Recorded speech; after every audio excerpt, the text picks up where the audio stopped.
எந்த செயலை தொடங்கினாலும் விநாயகரை வணங்கி தொடங்குவது மரபு. தனக்கு உவமை இல்லாத தனிப்பெரும் தலைவனாக விளங்குபவரே விநாயகர். தேவர்களும் மூவர்களும் கணநாதனை வணங்கியே செயல்களை தொடங்குகின்றனர். அப்படிப்பட்ட கணபதியை சதுர்த்தி நாளில் வழிபடுவது நல்லது. தேய்பிறை சதுர்த்தியில் தொடர்ந்து வழிபட்டு வந்தால் காரிய தடைகள் விலகும், எதிரிகளின் தொல்லைகள் நீங்கும், கடன் பிரச்சனைகளிலிருந்து நிவாரணம் கிடைக்கும்.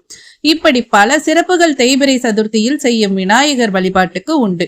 இந்த நாளின் சிறப்புகள் என்னென்ன, எப்படி வழிபாடு செய்ய வேண்டும் என்பன குறித்து பார்க்கலாம். சங்கடகர சதுர்த்தி ஒரு மாதத்தில் அமாவாசைக்கு பின்னர் வரும் சதுர்த்தி. கரா என்றால் சமஸ்கிருதத்தில் அழித்தல் என்று பொருள். இது எதிரிகள், பொறாமை, போட்டி, தீமை, தேவையில்லாத விஷயங்கள் போன்றவற்றை அழிப்பதை குறிக்கும். விநாயகரால் தான் நல்ல விஷயங்களை வளர்த்து தேவையில்லாதவற்றை அகற்ற முடியும். இந்த சதுர்த்தியின் நோக்கமே ஒருவருக்கு துன்பம் என்பது எப்போது வரும், அவனுக்கு தேவையில்லாத விஷயங்கள் அவனை நெருங்கும் போதே வரும், அதை அகற்றுவதற்காகவே இந்த விரதம் உருவான. இந்த தகவல் உங்களுக்கு பிடிச்சிருந்ததுன்னா லைக் பண்ணுங்க, ஷேர் பண்ணுங்க.